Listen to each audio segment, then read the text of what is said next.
Hello, beautiful world. It's episode 12 of Outrageously Evolving with Solar Green and Suntory Green. so listen, we got a great topic for you today. So today we want to talk about living agelessly vibrant. And I'll tell you why that one's come up for me.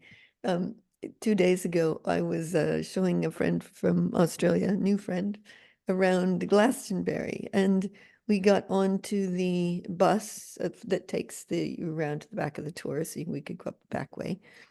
And there was a family on the bus of a couple of kids and moms and stuff.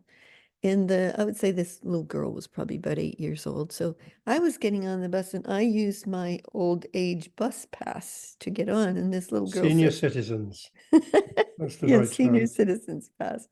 And this little girl says, how come she gets to come on for free? And I said, oh, laughing. I was laughing. I said, oh, because I'm old. And she said, you're not old, she said. And and I was like, oh, you made my day. Like, You're talking my language, kid. Keep on saying it. like how many little kids refer to a 74-year-old as not old? Hallelujah. I've Yeah, but she nailed it, didn't you know know? you're 74. I thought that was pretty darn good. So I thought we'd talk about it because I'm 74, you're 72, but we don't occur that way. We 72 in June. yeah. Oh, is it 72 in June? You're 71 at the moment. Sorry Yeah, about 71 still. Who's that. counting? Well, we're in June. We're just a week away. So there you go. Centaur's birthday is next week.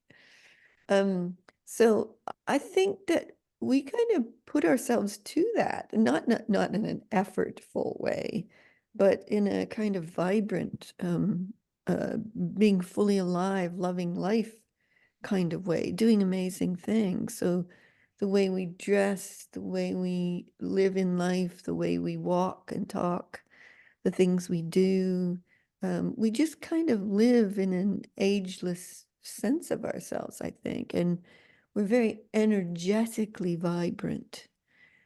So I don't think we occur at the age we do. And I remember as a little kid, so when I was 8 years old, and my grandparents were like 55, 58-ish, they were really old. And I know as a kid, sometimes it looks that way, but no, I can look at pictures of them now and they were really old at that age. Something's really changing in the whole dynamic of the possibility of who we are at any age and how we can live vibrantly. So that's my intro to this. How about you, Centauri? Well, I think if you're talking about things in terms of age, you've got to realize there's a construct.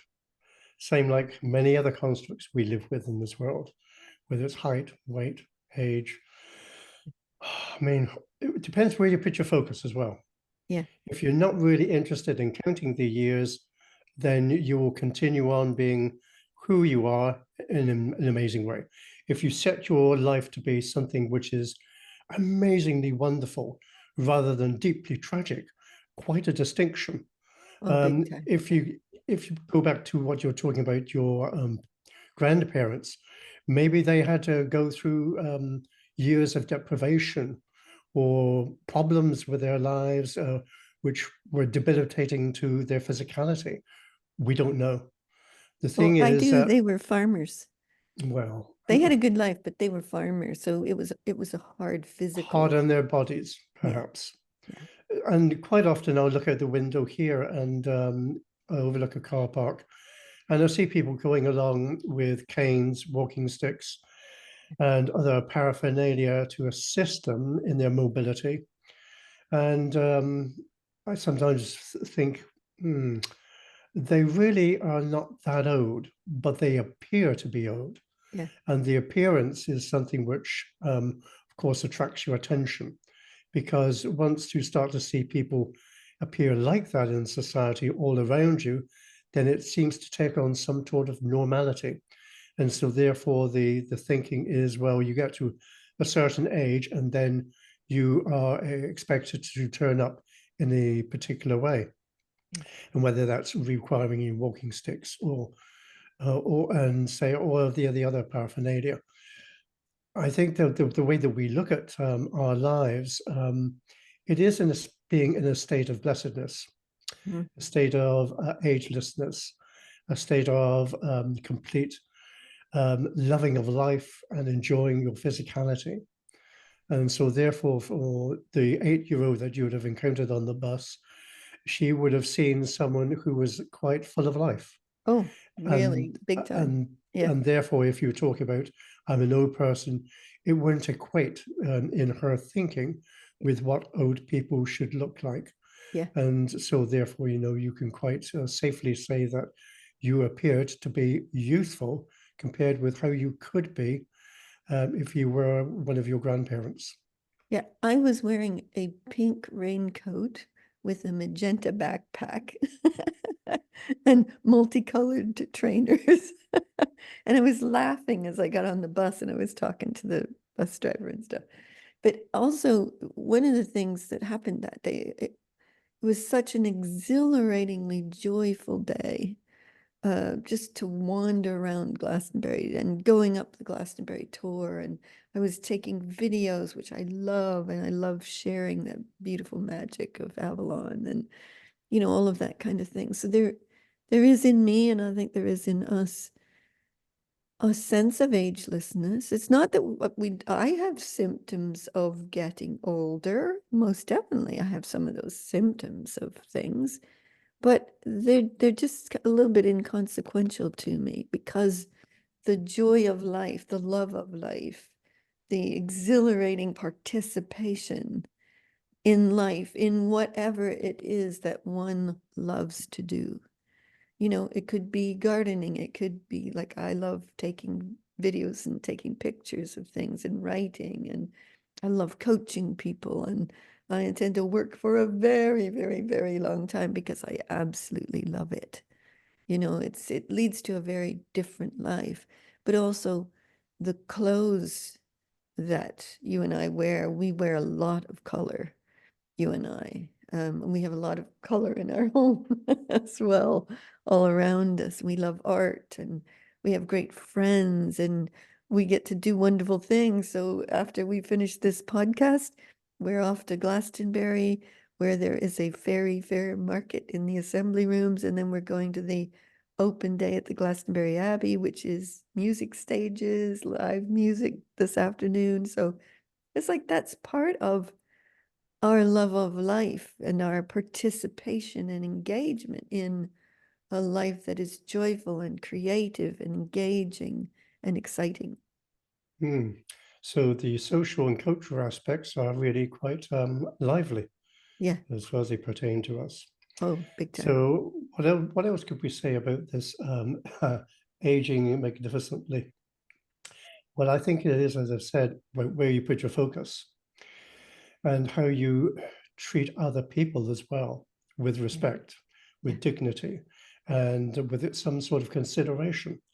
Because what you also give out is what is firing within you.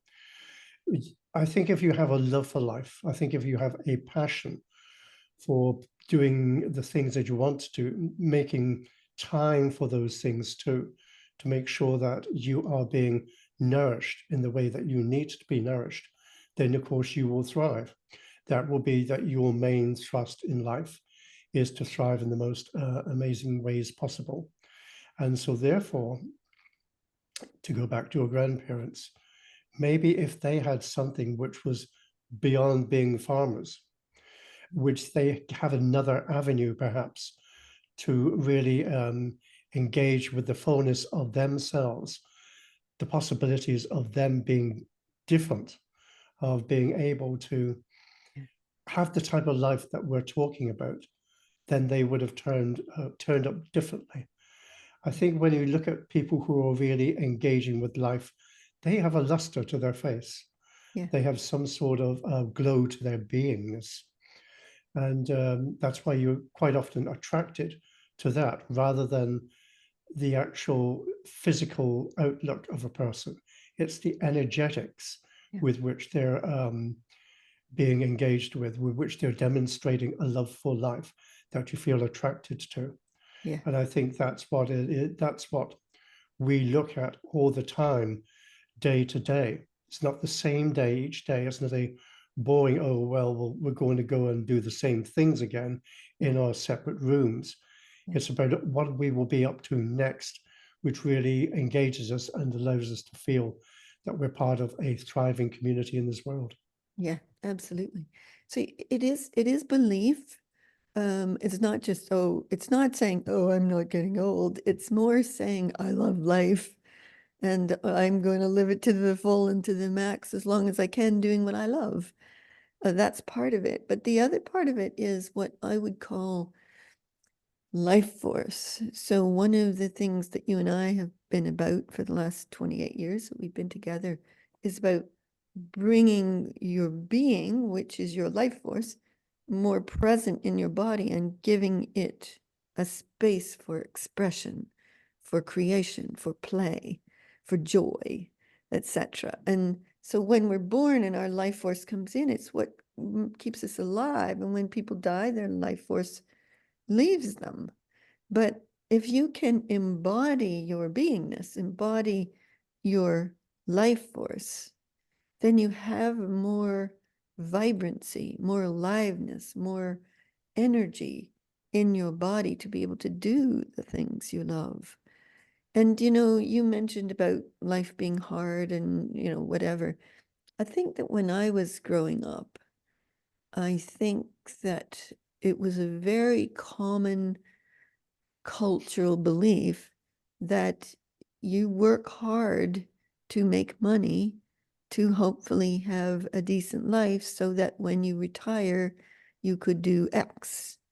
And I think now that belief has changed to you do what you love, you do it with creativity and genius and joy as much as you can, and somehow you live a different kind of magical life. So, for example, for you and I, Centauri, I'll never forget when we left the center in Glastonbury where we were living and working. This was when we first met. And we borrowed a friend's 2-bedroom tent and we were living on the back side of the Glastonbury tour. I was writing my first book in a computer that I rented for £5 because we only had 75 pounds in the bank. And it was just the most magical time of my life. And I think I've said this before in this podcast, but my mother would say, "Oh my God, you're homeless." And I was like, "Mom, this is like I'm having I'm having a fabulous time. I'm with the man I love. I'm writing a book. I'm living in the magic of Avalon. I'm just having a ball." And life has turned out for us all the way along. It's just been a beautiful, beautiful thing to live in this way, totally in love with life, totally expressing your being, expressing your creativity and your genius, and to be able to make a difference in the world to people, to life, to the world itself, to the universe, even. It's so fulfilling. And I think that's part of it as well that lets us live agelessly vibrant is we are up to something. We're up to good, great, wonderful things. And I would recommend that people find what that is for them and then be up to it because it's so exciting and exhilarating to live like this. To which I would just refer you back to something you said earlier. Give yourself space to play. Yeah, Very important. yeah, If you work, work, work, hard, hard, hard, that leads you into a particular direction and leads you to a particular lifestyle. So you've got to enjoy what it is that you're doing, follow the passion of with which you're loving life, and engaging in all sorts of different ways with things which take you outside of the tight confines of those constructs that we absolutely. talked about earlier at the beginning. Yeah, absolutely.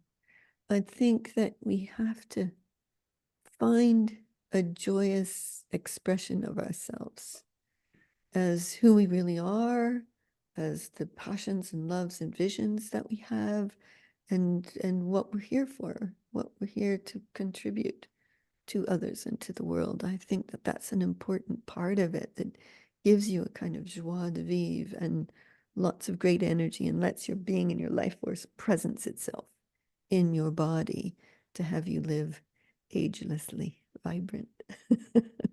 Feel the pleasure as you say that word, play. I'm Okay, here to play.